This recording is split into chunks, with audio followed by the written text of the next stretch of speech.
tienen allí nuestra cuenta de Instagram, @entrenoticiasgb, que es la misma que la de Twitter, @entrenoticiasgb. La etiqueta del día de hoy es ENBullying para que nos haga llegar todos sus comentarios y dudas con respecto a los temas que estamos tratando el día de hoy en Entre Noticias en relación al bullying. Seguimos en compañía del señor Oscar Misle, es fundador y directivo de SECODAP, y se nos ha unido a la tertulia el doctor Antonio Mateus Rangel, es abogado, director del Centro de Atención Telefónica Legal, y con él vamos a estar conversando también sobre la LOBNA frente al bullying.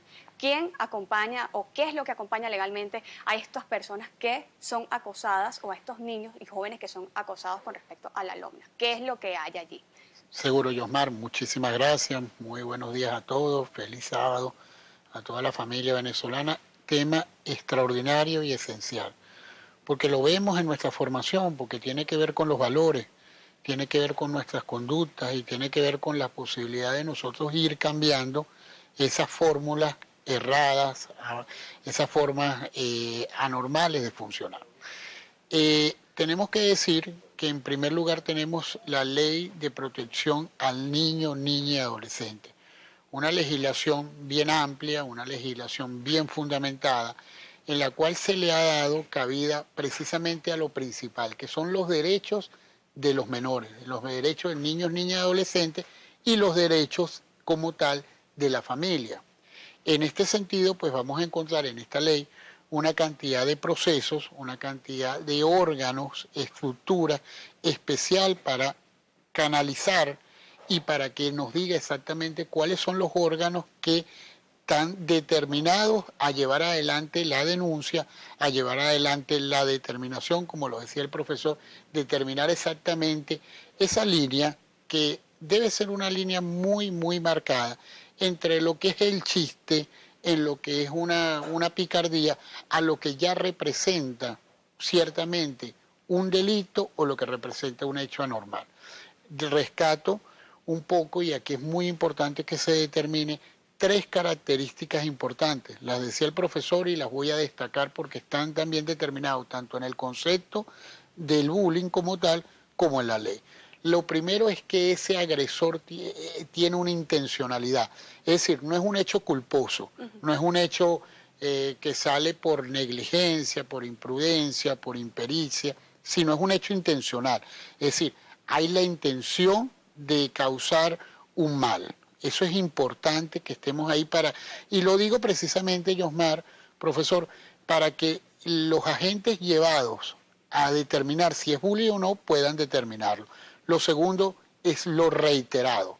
Es decir, una situación independiente, aislada, no representa un bullying, sino tiene que ser un concepto en el cual ese acto sea reiterado, sea permanente, ese agresor continúe permanentemente haciendo esa gestión, esa actuación que va en desmedro del otro.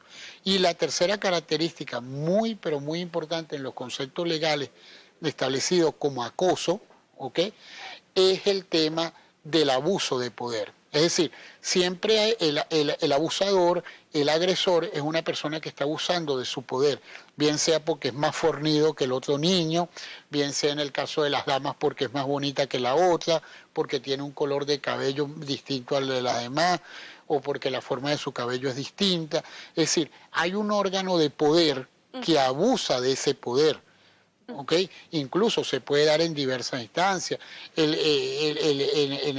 el deporte, el del equipo de fútbol, el que es capitán, abusa de ese liderazgo que se tiene. Entonces, para empezar el tema, por lo menos con el aspecto legal y los rasgos legales, es muy importante determinar esos tres conceptos para todos los órganos, que iremos hablando más adelante, qué órganos se encargan de canalizar esa denuncia y ese reclamo. Pero ¿qué sucede, señor Oscar, si no es un chico el que está acosando, si no es un profesor, una maestra? Esto también se ve. Sí, se ve. Lo que pasa es que el bullying, para que sea bullying, siempre es entre pares. Entre pares. Entre pares, sí, sí. Porque si no, ya un profesor hay asimetría de poder, hay una persona que implica un tipo de abuso distinto, tiene más experiencia, tiene jerarquía, tiene otros recursos, entonces es un delito, es una falta grave, dependiendo del tipo de abuso, la magnitud, la intensidad con que se haga. Entonces requiere un tratamiento especializado. especial, diferente. No quiere decir que no se dé, se da con frecuencia. En ese caso. En ese caso. E inclusive se da también el caso del estudiante que se mete con el profesor, también de manera reiterada, y tiene los mismos efectos que en el estudiante, en el profesor. El profesor no quiere ir a la escuela, comienza a enfermarse, se siente decaído anímicamente, se afecta su autoestima, tiene los mismos efectos, las mismas consecuencias. Hay que actuar. La dinámica del bullying o del acoso, de la violencia, hay que verla desde el punto de vista integral. Tú no puedes ver el caso entre el muchacho que acosa y el otro. No, ahí hay un problema que tiene que ver con un ambiente, que tiene que ver con un entorno donde están las maestras, donde están las familias, donde está la directiva. Porque ¿sabes qué pasa? Que muchas veces se hace la denuncia, se va a un consejo de protección o una defensoría del niño y del adolescente. Y cuando se dicta la medida a veces no se cumple. ¿Por qué? Porque se está viciado el proceso. De repente el acosador es hijo de una persona con influencia o es una benefactora. Entonces la discrecionalidad para aplicar la ley va a depender de quién eres y de quién eres hijo o de quién eres amigo. Complicado. Es complicado, pero pasa. Entonces es importante decirlo para que entendamos que nunca se puede manejar de manera arbitraria o discrecional la norma, porque se desconfía entonces y entonces la impunidad está presente. Nunca se justifica, ni nadie, bajo ninguna circunstancia, puede pensar que porque tiene poder económico, político, puede entonces justificar una violencia, un tipo de violencia como el bullying o el acoso. ¿Hay algún caso que usted, en este caso, haya visto que haya llegado pues hasta altas instancias, por ejemplo? No, mira, muchos.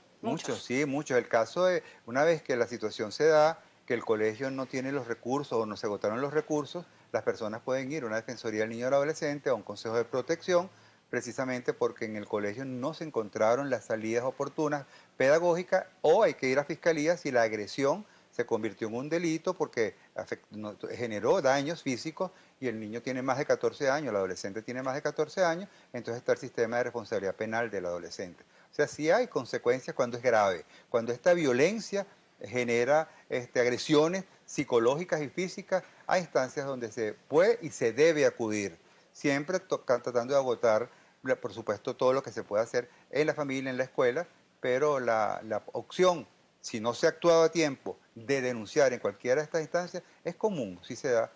A veces las respuestas no son todo lo efectivas que quisiéramos, ¿no? Quiero decir, las medidas que se apliquen no se aplican y de manera que puedan contarse con los programas para atender psicológicamente a los niños, atender psicológicamente a las familias, atender socioafectivamente el entorno. Pero sí hay las instancias, existen las instancias que hay que usarlas. Ajá, vamos a saber entonces o conocer más sobre esas instancias, los pasos para realizar una denuncia, por ejemplo, por bullying. Claro. ¿Qué hacemos? Fíjate, Yosmar, es importantísimo, en primer lugar, determinar quiénes son los sujetos que están obligados, ¿ok? Nuestra legislación actual en esta materia establece 3 sujetos esenciales para la protección del niño, niña y adolescente. En primer lugar, el Estado promotor de políticas, el Estado que debe estar pendiente y generar todos aquellos esquemas de protección para el niño, administrativamente, políticamente, ejecutivamente. Está la sociedad, y atención, eso es un punto muy importante, el colectivo como tal, que debe tomar en cuenta todos estos deberes y estos derechos que los niños tienen. Y la familia, por supuesto. Dentro de los campos de la sociedad y la familia entra justamente donde convive el niño, donde pasa más tiempo el niño. En este caso estamos hablando, por supuesto, su familia, pero estamos hablando de los colegios. El primer agente que debe determinar dónde está la situación, qué es lo que está pasando, es el colegio. El colegio porque justamente no solamente está para lo que decía el profesor, para el contenido pedagógico, sino para estar vigilante de esas conductas que los menores están teniendo. Un poco se va determinando, como lo decía el profesor, este niño que es apático, que no quiere ir al colegio, que ir al colegio ya es una tortura, ya es una situación. Entonces, el colegio como primer agente es determinante, la maestra, el director, ahí. Si el colegio, con los métodos pedagógicos que debe tener, llamar a los padres, llamar a los representantes, observar, hacer la amonestación del niño, disparar los alertas donde debe disparar. Normalmente el bullying se da justamente por la asociación de varias personas sobre una o más personas con una burla, con esto. Entonces tú tienes que ese grupo tratar de disolverlo, ¿me entiendes? Esos son una serie de mecanismos que tienen los colegios y la pedagogía debe darte eso. Ahora, legalmente, por encima de los colegios están los consejos de protección del niño, niña y adolescente. ¿Qué son los consejos de protección? Son órganos que dependen de cada municipio, que está conformado por más de una persona, por eso es que son órganos colegiados, son consejos, que deben ser personas capacitadas en la materia justamente de menores, en la materia de educación, y que son los primeros en recibir la denuncia, bien sea de los colegios, bien sea de la familia o bien sea de los particulares directamente. ¿Qué van a hacer esos consejos de protección del niño, niña y adolescente? En primer lugar, evaluar, diagnosticar, determinar. Efectivamente se trata de un bullying, efectivamente se trata de una situación. Segundo, generar los métodos de conciliación. Es decir, la conciliación como primera instancia es determinante, ¿me entiendes? Debe ser determinante. Si la conciliación no permite que se pueda solucionar el problema, entonces vienen las medidas, los consejos de protección de niños, niñas y adolescentes como órganos. ¿Ah? Va por escalones. Sí, va por escalones. Y entonces, si no logra esa conciliación, Yosmar, inmediatamente tiene que dictar medidas. Eso es muy importante. Los consejos de protección deben dictar medidas de protección. Es decir, no logré la conciliación, lo dejo hasta ahí, no. Inmediatamente debe tomar medidas de protección frente a ese menor que es agredido y frente al agresor, ¿ok? Y vigilar, monitorear que esas medidas se cumplan, ¿ok? Que lleva un estadístico de los agredidos, de los agresores. En la parte de la fiscalía, cuando ya esa agresión, y también aquí es importante destacarlo, lo que nosotros llamamos bullying, lo que puede ser un chiste, atención, se puede convertir en un delito donde las personas pueden pagar prisión, ¿me entiendes? Donde esos sujetos que están, entonces ya la cuestión no es un chiste, ya de verdad se convierte en un asunto y un problema real.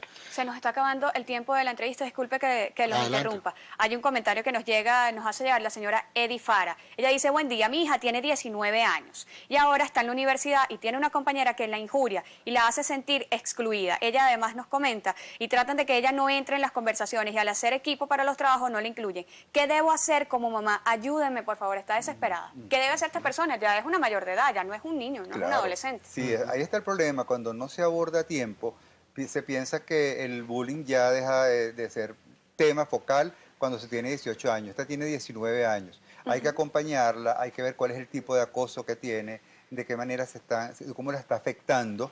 Y ella no iría a un consejo de protección porque ella ya tiene más de 18 años, pero sí pudiera buscar apoyo, dependiendo del tipo de agresión, si hay un delito, como decía el doctor, en la fiscalía, o pudiera buscar a través de una instancia que le permita, inclusive psicológicamente, tener herramientas para poder abordar. Es una realidad. En las universidades se sigue viviendo este tipo de práctica y el estudiante universitario se siente muy desamparado, porque pareciera que como ya cumplió 18 años, el problema ya se superó. No, sigue estando presente. Ese testimonio nos hace pensar que hay que, desde lo que es la oferta de servicios universitarios para atender este tipo de situaciones debe ser revisada, porque es una práctica que pasa desapercibida o que no se le da la atención adecuada. Inclusive los estudiantes pueden desertar de la carrera. No porque no les guste la carrera, sino porque le hicieron la vida imposible. Sus propios compañeros. Sus propios compañeros. Por favor, sus redes sociales. Ok. Sí, nos pueden contactar por @secodap, con CP al final, o @OscarMisle.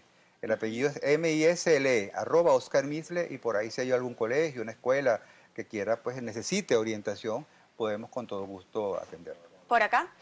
El Centro de Atención Legal, los teléfonos 0212-761-2161, ahí tenemos un equipo de gente capacitada para ayudar en todas las materias, y la red social @catle24, CATLE24. Brevemente, ¿qué es lo que hacen en ese lugar? Rapidito. Hacemos todo lo que es asesoría, todo lo que tiene que ver con el área legal, con una plataforma a nivel nacional.